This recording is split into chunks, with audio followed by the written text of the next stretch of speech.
Pisces, hi! Welcome to Mr. Green PH. Titignan natin ang energies na parating sa inyo ngayong full moon in Capricorn o tinatawag nilang Strawberry Moon ngayong June 22, 2024, 9:07 p.m. Philippine time. So,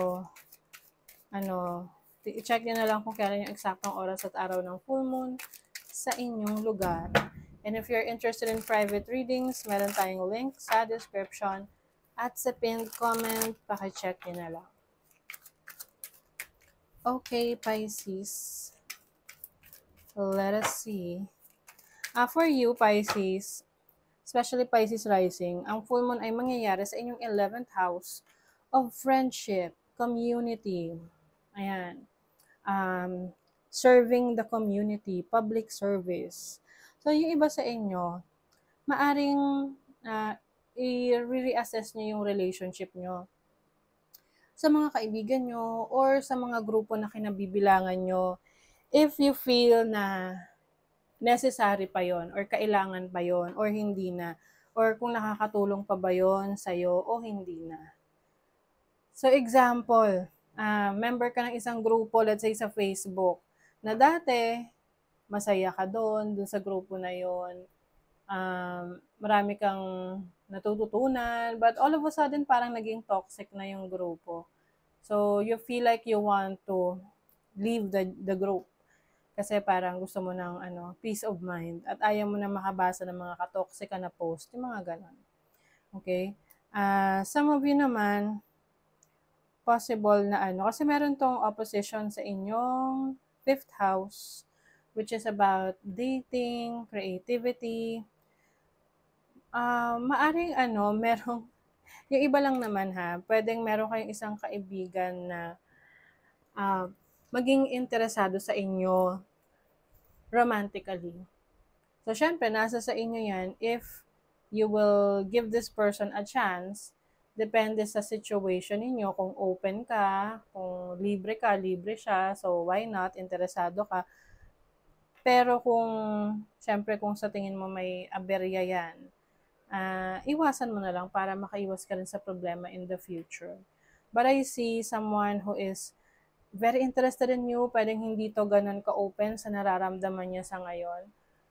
Pero, obvious siya.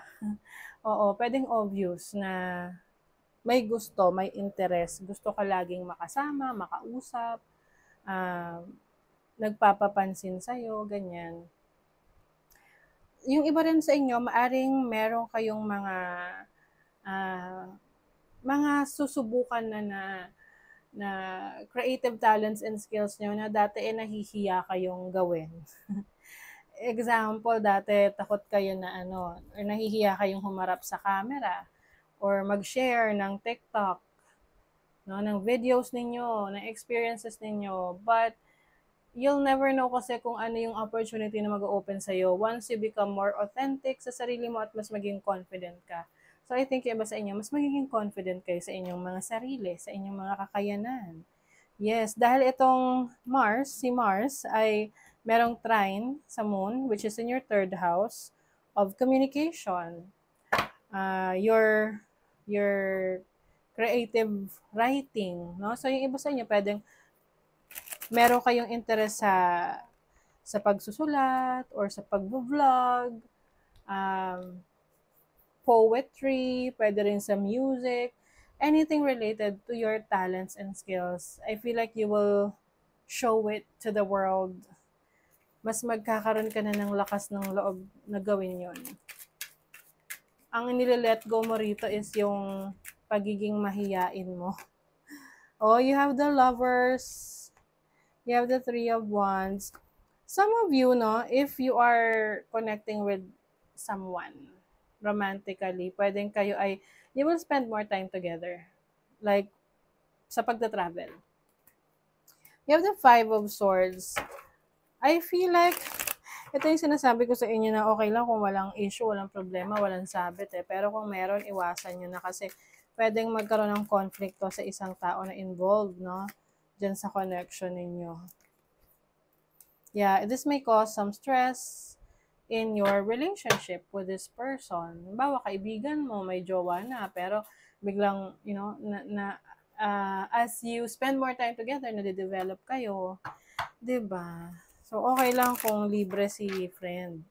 At saka libre ka rin para iwas issue, problema. What is the lovers? Yeah, the King of Swords. Alam nyo kasi, di ba, kapag masyadong misteryosa, parang mas lalo kang na-excite, no? Mm-mm. Mas napipigilan, mas pinipigilan, mas parang gusto mong gawin. What is the Five of Swords?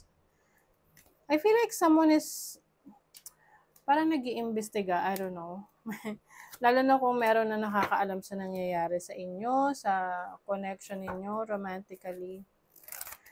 I also see an opportunity for you sa work na magkaroon ka ng sarili mong business out of your creative talents. Like, syempre, halimbawa, sa arts. Example, you are good in arts, you are good in painting, poetry. So, anything artistic, no, will bring in money sa'yo.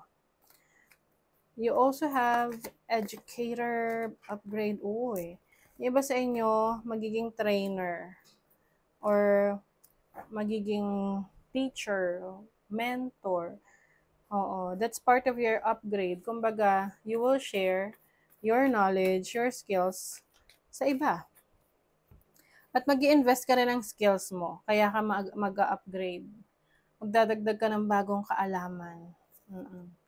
Ayan o, artisan. Talagang merong sa inyo na magaling sa arts. Crafting.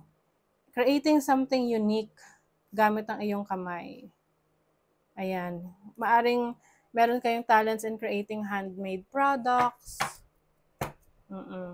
So, yan yung paraan ninyo para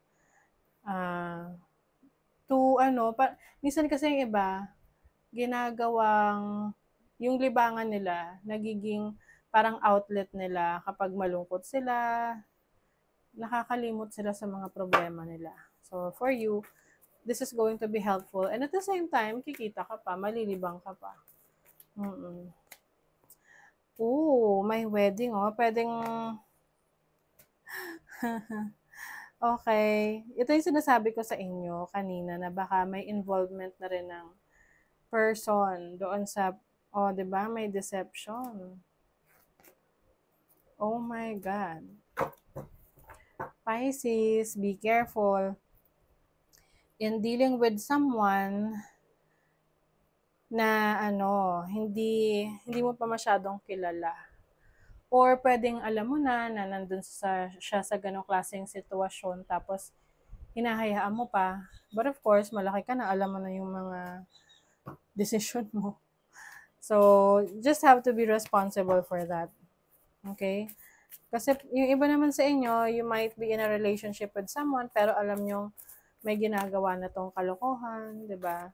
Tapos yung iba binibigyan ng chance paulit-ulit. O hanggang kailan mo bibigyan ng chance? 'Di ba? Talk less, feel more. Yes. So you will be more sensitive sa nararamdaman mo, sa paligid mo. Meditate and contemplate. Very spiritual din itong full moon in Capricorn sa inyo. Marami kang mga i-reassess sa buhay mo. What's going right and what's going wrong. At syempre, kung yung sa tingin mo, mga bagay na dapat mo nang i-let go mo na yan. Some of you may be cutting off connection sa mga kaibigan, ganyan. That you feel na hindi na helpful or hindi na nakakatulong sa pag-grow mo as a person. And also, luck is on your side, New Moon in Sagittarius. So, merong something lucky na may experience mo this time. And 5th house is also about gaming, no? So, pwedeng